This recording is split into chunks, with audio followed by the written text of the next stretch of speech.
Welcome to Recruiting is No Joke. I am your host, Joel Lalgee. Great to be here with you guys. As always, we have another amazing guest. And guys, I want to give a reminder, if you haven't checked out our channels, like our YouTube channel, if you haven't subscribed on Spotify and iTunes, please go ahead and do that.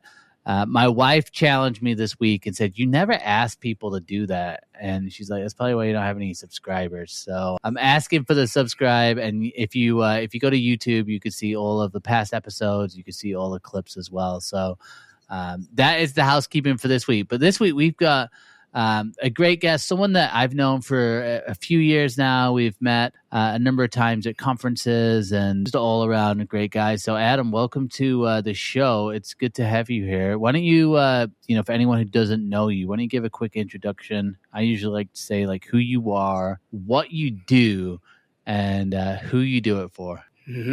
Awesome. It's great to be awesome question. It's great to be here, Joel. Yeah. Ditto. Yeah, it's always great talking to you, and we've got to know each other more over the years. So finally doing the podcast, super excited. So my background is a combination of software engineering and entrepreneurship. I've always kind of wanted to start my own companies and just been interested in business in general. And I've also just been, really into coding and programming and just kind of seeing like building stuff digitally, I'd say. Don't ask me to build a house or use real tools. Just you got the from a young age, hands, always... just like me. These are recruiting hands right here. Yes, we just peck at little keys, and that's how we use our hands. I started kind of in the corporate world at a logistics company. Got to see what middle management at a big corporation was like. Kind of got frustrated with that, and it pushed me into starting my own business. And that was my first company in age 22 or 23. And it started as a workout tracker, turned into a fitness CRM, 10-year bootstrap project. Yep. And eventually we were acquired. And my role turned from kind of like builder, innovator, leader to more of like making spreadsheets and PowerPoints, and kind of not having my hands on as much as I typically like to do. So eventually left that organization and was looking for the next thing. I've always been into health and fitness. I had a quick stint at a startup working on machine learning and fitness tracking. So nutrition, sleep, and exercise, tracking all that, telling you what to do. It's kind of like a ring, like an Aura ring or something. Yeah. The idea was you could plug in whatever wearable you had, and then you had to track your food also in our app. So it had a food tracker built in, and essentially just trying to make it really easy to track all this stuff and then get a good prediction on like what you should do to get faster or lose weight or, get stronger. And you kind of pick the goal and we would tell you what to do. Yeah. Cool. Really awesome idea. I think everyone wants that. It was just really hard to pull off. And it was a little bit bigger than we realized, because you started getting into like medical records and blood testing and, just really hard to predict these things. And there's a lot of data points you need. So long story short, we ended up shutting it down.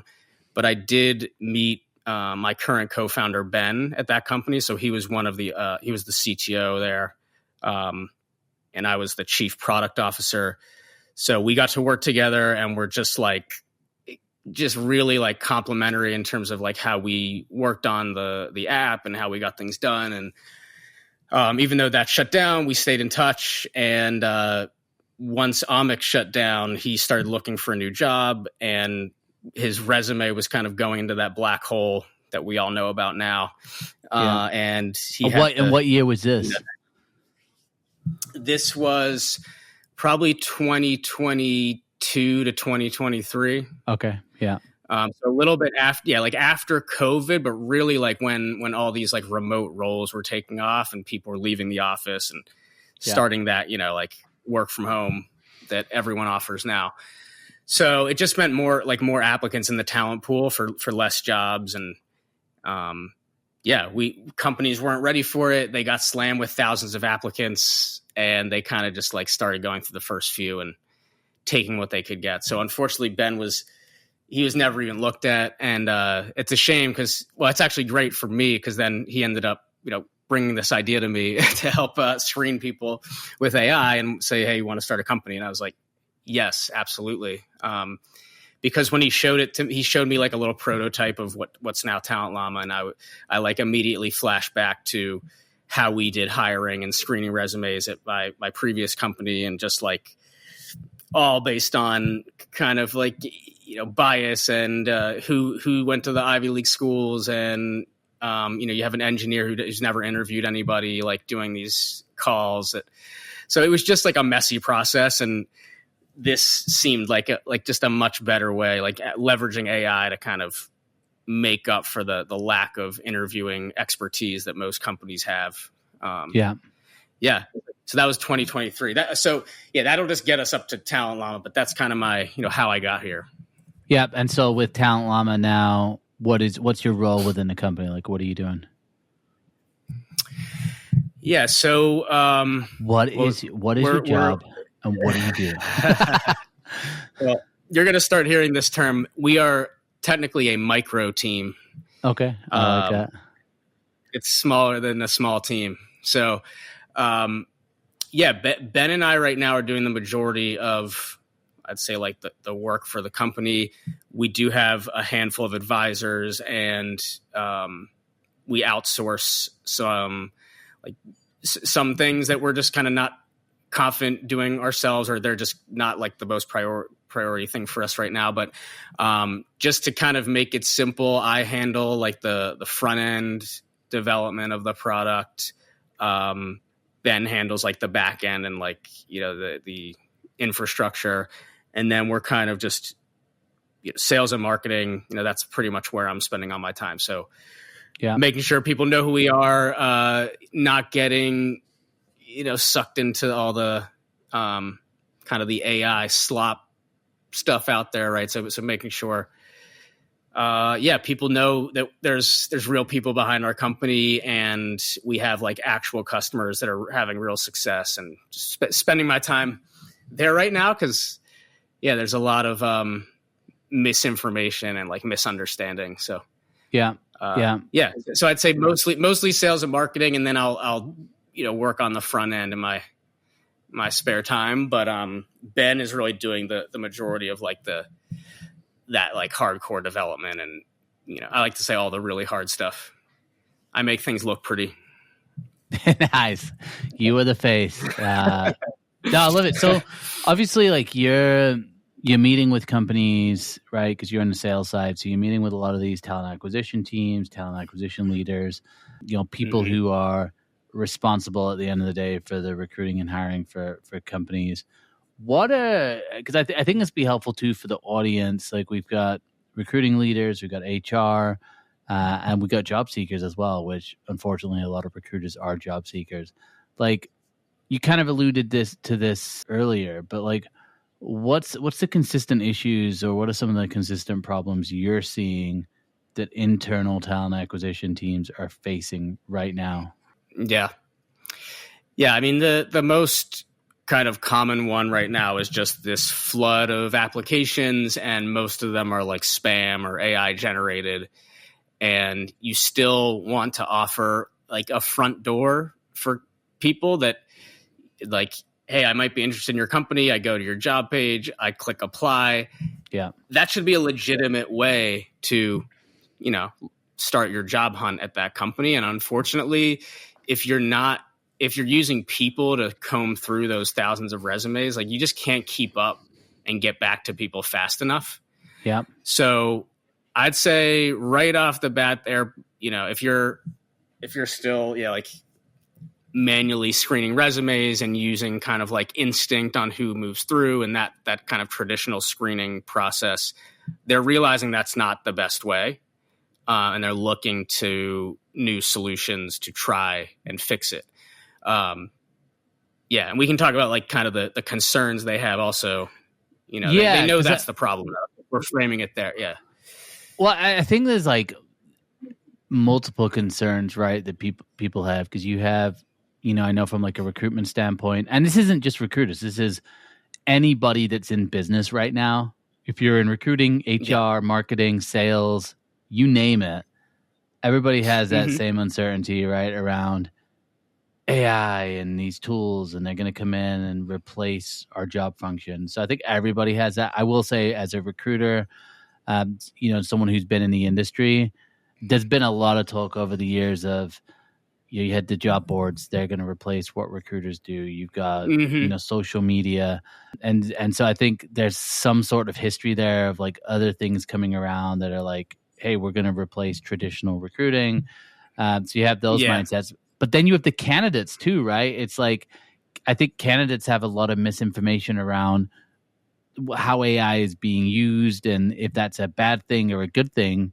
But, even having conversations with you and like other people who are developing these tools, like there are some advantages for candidates as well. So why don't we start off with like the objections that you see from like internal talent acquisition teams who might be having these problems, but what are some of their concerns or thoughts around, AI screening, AI interviews, and what are some of the things you run up against?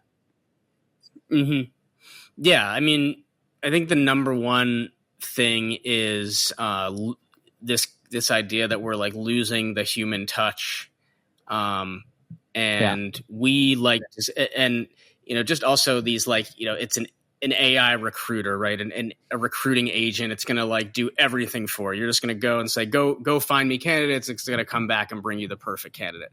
Yeah. I don't think anyone actually trusts AI to use that in practice right now.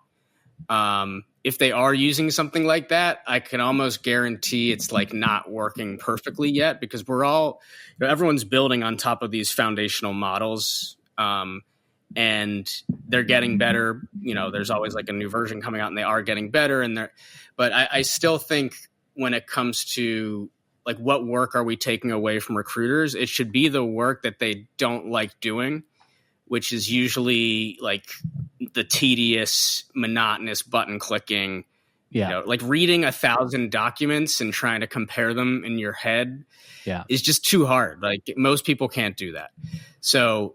But what recruiters are great at is once they figure out who actually has the skills, they're great at matching personalities and culture fit. And if they talk to 3 people, they can kind of get a good sense of who the best one's going to be. So what we think is, like people are staying involved in these processes, but they're just going to like check in and be like, all right, who are my top 3 candidates for my automated screening? Let me call them. Great. I like this one the best, move them through, and then move on to something else, versus let me comb through 500 resumes first to find the best 3, then reach out to them. Which is crazy. You're just like, I mean, I don't even know. I think when you're at that level, right, 500, 1,000, it's, it's not just one job either. It's like some of these recruiters are working on 10 to 30 requisitions. So then it's, if you got 10 to 30 how do you have jobs, a consistent process?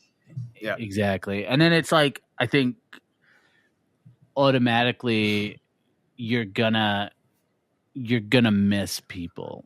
And like, no matter how good you are in terms of like, because when I think of like a good recruiter, when it comes to looking at resumes, number one, you've got to be able to contextualize like the work that someone's doing based on the information that you give. Sometimes you've got to do research on, hey, what is the company and what are they doing and what's the work that they're doing? Really, I mean, that's from the other side of like a headhunter who's going out and finding people. One of the things I look at is like, well, what company are they at right now? What can I find out about the work that they're doing? Because not every company is recognizable. And then can I figure out who is doing that work and how they're doing it and how they're accomplishing it? Can I figure this stuff out? So if you got 1,000 inbound resumes, there's no way you have enough time to be able to give the time that's really, kind of worth some of these candidates. So people get slipped through the cracks, right? Yeah, it's really like a different problem. Like if you have 10 candidates that apply and you're kind of individually going to comb through each one, that's a different problem, right? Yeah. We're talking about how do we make it as fair as possible for 1,000 people to all have the same chance of getting recognized, right? And recruiters are using whatever method they're using to decide who to speak to first and who they feel is like most worth their time. And we have to take some trade-offs, right? It's like I can try to reach out to 1,000 people. It's going to take 3 months and 90% of them are going to be gone by the time I get to them. Yeah. Or I can give them this like automated screening, like within 10 minutes of them applying. I might not get, exactly as high fidelity as like an in-person call, but I'm going to get 90% of what I would have gotten from an in-person call. Now, people still doing like, let's say if you interview screening, are people still doing then like a, like that recruiting screening call as well? Or are they bypassing that? Like how they work in this? It depends on the role. And like some frontline work, they kind of just have like minimum qualifications and then they're ready to meet with you in person. But typically for like the knowledge worker roles, the office roles, we're basically saying like give everybody this initial screening and then have your recruiters take the top 10 and you sort by the data that is right for your organization. We let you kind of sort and filter results however you want. So you can start going through those results in a way that, makes sense for your business. And we do think having a 15, 20 minute, like get on the phone with me, let me make sure you're real. Let me see how you handle a face-to-face interaction is still worth it almost every time. So the idea is those calls go from like 30 to 40 minutes down to 10 to 15 minutes. Yeah. And because you have a much better. Yeah. Well, I was going to say in those calls, like I think I was always taught with a screening call, you're assessing 3 things: if they're qualified, if they're interested, and if they're affordable. And I think like the qualified bit, and even the affordable part, like could probably be covered in like an AI screening. Because obviously if someone's like, I'm targeting, 100 to 150 and you're like, oh, let's pay 60. Great. We've eliminated, it's like, it's clearly not a fit. Right. But the interested part, it's a tough one because the way that you gauge whether someone's interested is you are paying attention to the questions they're asking or what they know about the company. Because if someone comes into a call and they're like, oh, I saw these projects you're working on. I'm super excited about it. Like I'm totally into the mission of what you guys are doing. It's a different conversation to, I have no idea what your company does. Right. Then you're like, well, you can't be that interested in it. Or it's like you kind of can sniff things out as to like whether someone's serious or whether they are just kind of scripted in what they know and they're just trying to give you the right answers. Yeah. And that's where like the human can come in, which is like what you said, where it's like, you have that ability to kind of figure out like what's the motivation behind what this person is doing. And then, the hiring manager, how they are and like a type of people that they work well with. Can I start to assess that and figure that out through a conversation? I think that's something which at this point, I would imagine like technology kind of struggles with. But the first two as like, hey, are you qualified? Do you have the basic qualifications? That can shorten that length, right? So then the recruiter can focus more on some of those soft skills in the call. Yeah, absolutely. There are things that hiring managers will say, like these are my top 5, like absolute must-haves. Like if they can't explain these concepts intelligently, I don't want to talk to them. And you can't necessarily rely on a recruiter to understand like the nuances of an answer in those cases, right? And where to dig in and what was vague and what was actually specific. And so we like to say, if you can get a dynamic skills assessment done before the hiring manager, and by dynamic, I mean like a conversational, multi-follow-up question, back and forth about these topics, not just what we call a static, like a static assessment, which is like a resume or an application form answer where they get one shot to like give you one answer. And let's say they say something vague, or you want to dig into something they said, like you don't really have that opportunity to do that until you meet them in person. So if we can get this dynamic skills assessment done up front before the recruiter and before the hiring manager, you have this new data point to look at that should be a very clear signal of like, this person's a good fit for the skills. Now let's spend some time with them to make sure they're like a good cultural fit too. Right. And they're going to get along with the hiring manager. I love that. I love it. Obviously you're integrating this into the workflow for recruiters, saving them a ton of time. What are some of the, because I've heard some kind of negative things from candidates, but what are you actually seeing? Because I think one thing that I would hear people say is like, oh, I never want to do one of these, but that's not really like, surely that's not the case. Like what's the completion rate look like? Like what are you seeing on your side? Yeah. So just actually just looked this up today. We have 92% of our applicants giving our interview experience a 4 or 5 out of 5 stars. Does that surprise you? So not 92%. Not really. I mean, it's just so our interview is 15 to 20 minutes and it's low stress. There's no video.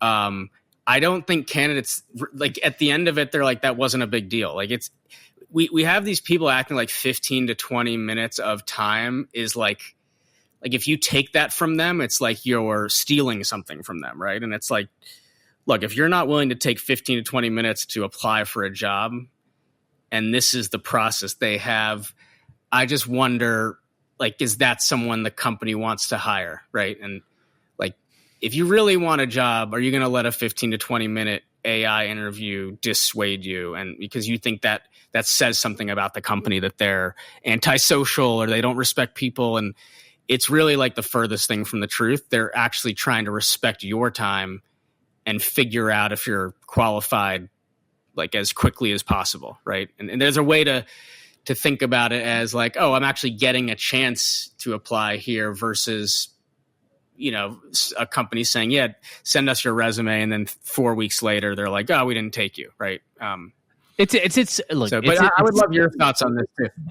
Well, it's such a tough one because the scenario that we're facing right now is internal teams are overwhelmed with applicants. So in my mind, we need less applicants. We need the right quality applicants. Like what we don't need is the 90% of people who are applying, whether they're bots, whether they're just people who hit easy apply, they haven't even looked in it. We could do without that. But then you also have the candidate experience side where, because it's a numbers game, even if you are qualified, you kind of have to play the numbers game because it's like, it's like there's so many people. How do you really get a chance? So like Ben's a great example. He's obviously super smart, like really qualified, building a product. Like he'd be a great employee for anywhere he applied, and he's not even getting a shot. And he's not getting a shot because you've got an overwhelmed recruiter on the backside. So one way to curb this is to say, hey, for every job you apply to, now you're going to have to spend 20 to 30 minutes doing some sort of AI interview or, something. Now, obviously that means then you got to be selective where you apply because you can't just apply to 1,000 places. You don't have that much time even to do all the assessments. So I think it's a problem. It's a way to solve it, which, on the face of it, you could be like, oh, imagine if I had to do 20 to 30 minutes. But then you're going to have less people that go through the process, which means you actually have more of a chance. And then hopefully we kind of retrain that behavior to where people are going, hey, I'm not just going to spray and like just spray a bunch of things out there. Now I'm going to get more targeted because I only have 10 of these interview slots. That would be kind of the theory of it. And then I always tell people, like, regardless, the job search just sucks. Rejection sucks. Interviews suck. The whole process sucks. But it's like there's this like group of like influencers, or I don't know who's pushing this, where it's like they're trying to encourage like this like version of like candidate experience where it's like this beautiful, wonderful thing. And it's like, well, the reality of it is like the reason a job search sucks is because you're applying, you're putting yourself out there, you're competing against other people. And 99% of the time, Yeah. you're not going to get the job. So it's going to suck. Like, I don't know how you package that in a way that doesn't suck. That's a great perspective that I don't always think about. Like, yeah, if you're saying I have to apply to 20 jobs to feel comfortable that I'm going to get one, and every job requires 20 minutes, that time does add up. But again, I don't know. This is your career, and I think some people just want to kind of clock in and clock out and get experience, and they're not expecting this kind of like life-changing career path in a company.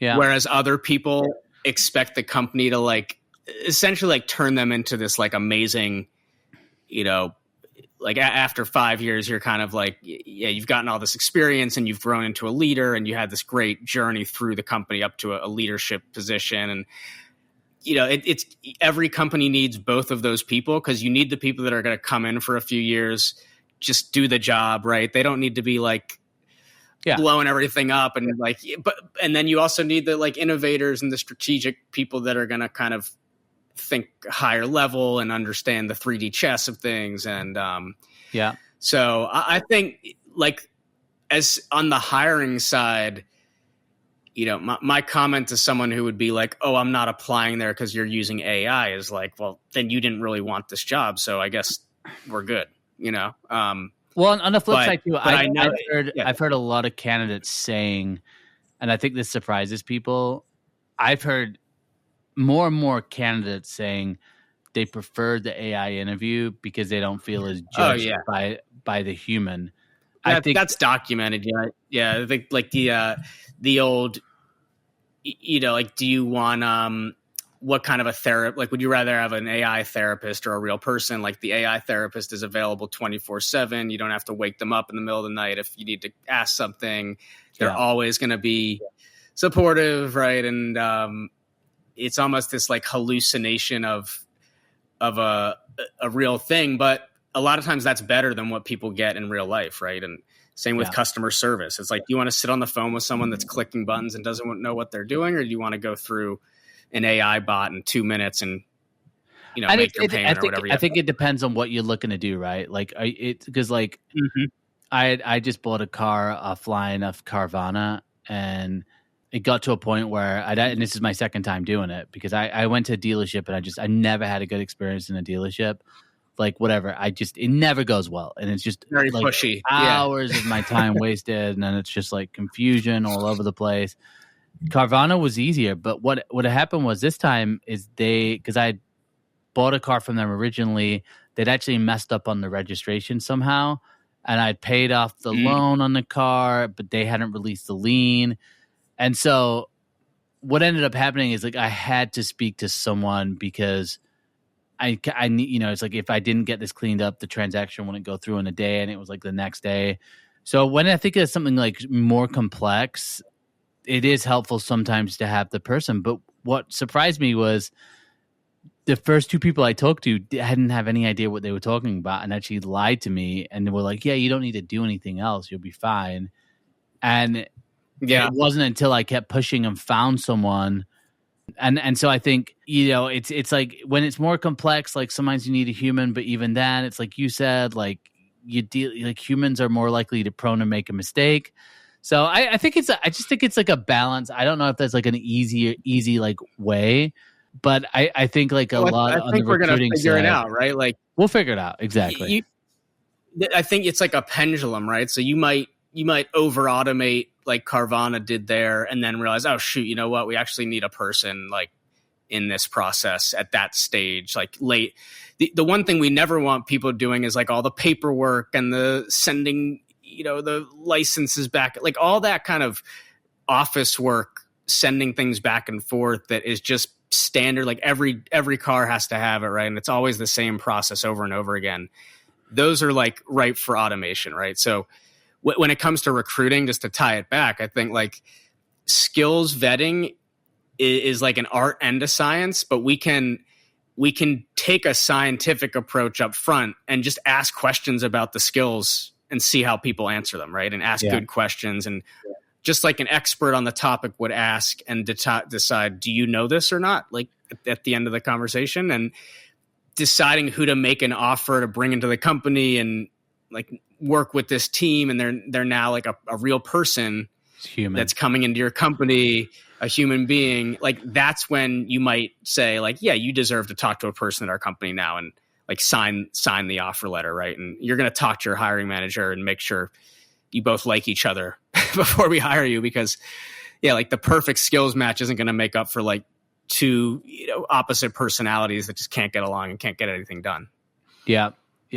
No, exactly. I love that. And I think that's a complaint people have about, that's been a complaint that people have about recruiters a lot, especially from like the tech hiring side. Oh, these recruiters, they don't know anything, right? It's like they just know the buzzwords. And so I think that relieves a lot of pressure from the recruiting team, because it's like, again, like I know as a recruiter, like I'm pretty good at like conceptualizing work and like visualizing what people are doing and like understanding the work. But I've never done a lot of the work I've recruited for. So there have been times, particularly if I've done any tech recruiting, there are times when it's just like people are giving you the right answers, but they don't actually know what they're talking about. But if they were interviewing with you, right? It's like you've worked on machine learning and but you're building an AI product. So it's like you're going to be able to smell it out and sniff it out right away. Whereas like a junior recruiter for 18 months that is new and is kind of more focused on like buzzwords and, do the words match up to what the job description is? They would have a real hard time sniffing. So it's like, why not use AI that is at that PhD level to sniff that out and 100%. Figure it out up front, so then you're not wasting the hiring manager's time. Yeah, like just another example at my first business, like right after we were acquired, we were going to hire a VP of marketing, and I have never been a VP of marketing, so I'm like interviewing for VP of marketing, and everyone sounded good to me because they all just like they just presented their work well, and they sound like they accomplished goals. Yeah. And I couldn't drill in and really kind of like assess those skills because I hadn't been that, and that's not like, we can't do all the jobs, right? No person can. So if I had a way to like vet their marketing and sales kind of strategy skills up front, I think some of the people that we ended up meeting with wouldn't have been there, and we probably overlooked a lot of people that had skills that just they didn't get on our radar, So yeah, I think the future is a combination. Everyone wants to pick one thing or the other. Like no one's trying to have a company of all AI agent robots. And if maybe some are like the really kind of out there things, but the rest of us here in like Normalville are just saying like, we want to get rid of work we don't like doing and be able to focus on high value, creative, strategic work that is fulfilling for us and makes us like our jobs. Yeah. And that's how I see it. I think that's that balanced view, right? And it kind of reminds me of, I was just talking to someone earlier today that's in the blockchain space. And I was like asking her, like, how did you get into that space? And she was telling me that, and she was like, have you paid much attention? I was like, honestly, it was like the NFT hype, like just ruined it for me. Like it was just NFT. This doesn't make any sense to me. And then they died down, but obviously like blockchain's a real technology, and it's like being actually used in like a relevant way. And people, there's still obviously businesses that are building in there. And so I think with AI, it's a similar type of thing of like, I think there's a lot of like, I've seen some of the ads that are targeted to recruiters, which are like these end-to-end AI recruiters, but it's like, okay, yeah, like in theory, this could work, or maybe it works like in your like safe use case that you have.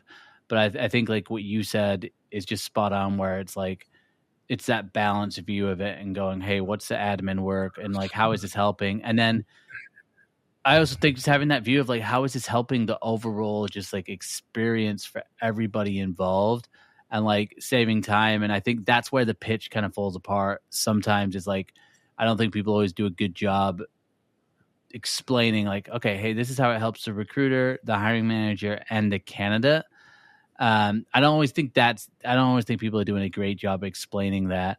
What What advice would you have? Because I know we're kind of running on time here, running low. Like, just like for anyone who is, a recruiter right now that's listening to this, like, what would your advice as someone who's building an AI product and an AI solution within the space? What would your advice be to people, just to like if they are feeling like overwhelmed or they're uncertain or they're just straight up afraid?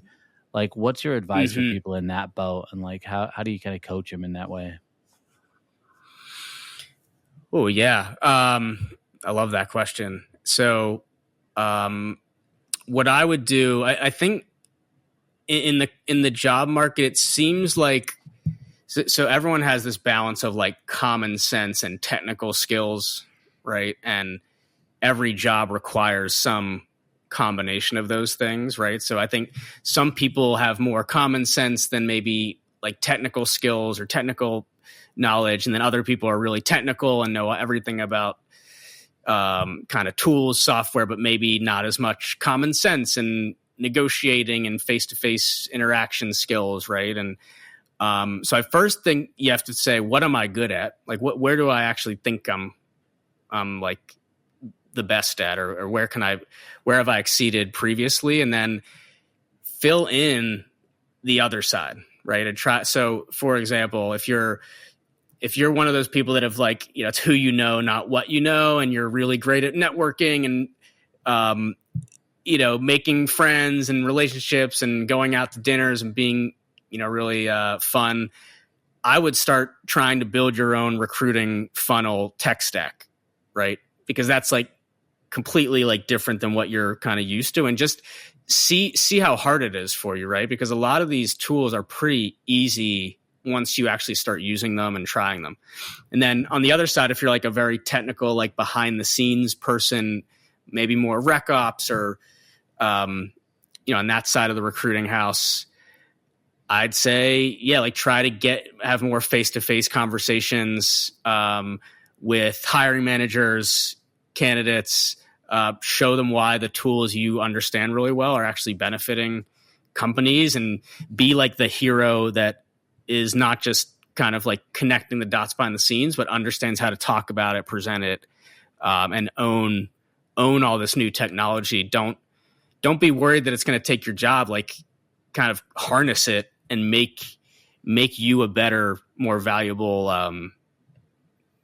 just person to add value, right? I love it. And does that answer anything? Yeah, I think that's the massive opportunity in that. And I've been talking about this more and more, where it's like having curiosity over fear, and then just also understanding like this uncertainty piece. I've talked to leaders who are, involved in massive transformation at these organizations, and I think everybody's in an uncertain place. Like, there is a lot of job creation going to happen that we don't even know about, but no one knows about it. It's not like there's like a secret group of people who are like, yes, these are going to be the jobs of the future. But I think it's important to like really not bury your head in the sand, and also just be like, having that viewpoint of like, nah, like this will never take off. I think, like, instead of having that view, go, no, look, these are the benefits. This is how it could be used in our system. Just rather than I think black and white. Just to piggyback on that, like going online and trying to make your entire mission like AI isn't going to work, and it's not, it's robots, candidates hate it, it doesn't work, there's all these bugs. Like, I don't think that's going to last too long. I mean, we're almost past that initial AI kind of product stage, and we're getting to the point where we can use these things, confidently. Kind of like again, right when the internet was created, it was the wild, wild west. Then things kind of stabilized, and we understood what it meant to build a company on the internet. You're now understanding what does it mean to like bake AI into my software, and like figure out what problems it can solve without adding new problems, or not understanding the workflow. And so, I think you're right. It's like you have to be open to learning things right now in this economic environment. Like, if you think you can just go to school, learn one thing, and use that as your career your whole life, like, I don't know. I think there's like maybe the trade still, like if if you want to go into like plumbing, electricians, building houses, that stuff is probably still very relevant to learn. But in terms of, like software and just the digital world of companies, right? Like every company is essentially a tech company now. So yeah, if you don't want to learn, I don't know what, it's unfortunate. I think there will still be jobs for people that, like we said, just want to kind of check in and check out, but those jobs will be shrinking, I think. And there's going to be less of them over time. Yeah, anything that's repetitive in nature is at risk, right? And I spoke to someone recently who was talking about like the number one skill set nowadays is problem solving, right? Like, hey, we got a problem. Are you somebody who knows how to figure out an answer to a problem and get past the problem? Or are you somebody that's like, hey, Yes. I need help to help me and direct me? And so it's like curiosity, problem solving. These are huge things. And my fear in some ways is like, I think if, it's for people whose like mindset isn't open to those things, or they're not naturally like that, and that's why, like, I think with like our kids, right? And like, what are we training our kids? Like regurgitating information is just it's just not a skill, right? And like a lot of our education system is built around regurgitating information. It's not a skill, not when you have a PhD in your pocket that can answer questions. But when you run into a problem in whatever you are, your numbers are going down, and you're trying to increase performance, or maybe you're a problem with a client, it's like, how good are you at resolving those things and understanding what the problem is and providing a solution? Like, that's the skill set, because unpredictable things are going to happen. Things don't always go to plan. And if you're not somebody who can deal with that, so it's just it's rethinking things. But look, I know I love that. I know. Well, I know we're at time. This has been an awesome episode. I'm honored that you would come on the show. I'm glad that we got to meet in real life as well. Where are people going to be able to find you in the next couple months? Are you going to be out and about? And then where can people find you online to connect? We got a bunch of events coming up. We got Recruit Philly in September. We got Rec Fest. We got in Nashville. We got Rec Ops in Chicago. HR Tech. Lots of upcoming events. So I'm sure people can find us there if you're attending. It's just talentllama.ai, our website. On LinkedIn, you can find me on LinkedIn. I connect with pretty much anyone, unless you're like blatantly just trying to sell me like sales and marketing software, which a lot of the people that connect are. So, other than those people, I will connect with you. You just described like the whole of LinkedIn. That's awesome. Yeah. It's like, honestly, the other thing, just to end on, it's like, I just assume every message I get is AI now. So I know. If these things become so easy, like if you're just going to one-click recruit somebody, one-click sell somebody, can't everybody do that? And then what happens if everyone can just buy the thing that you press the button to get what you want? It becomes not valuable anymore, right? It's like if it's easy, then everyone's going to do it, and then it's not going to become valuable anymore. So I just don't think we're at that point yet where we have like this unlimited AI for everything. No. It's going to solve all our problems, and you can just walk away, right? Well, you have early mover advantage, and then once you're not an early mover, then you lose that. It's like the email sequences are the best example of this. Well, when you first had email sequences, it was like, oh, wow, this is amazing. I just have to write one thing, and I can spam 100 people like 90 times and get those touch points. But then when everyone did it, it's just like, oh, your go-to-market strategy is we're just going to find people's information, and then we're going to just put them into a sequence, and then we're just going to pray for a 1% response. Like, that's not a strategy. That's not thinking. That's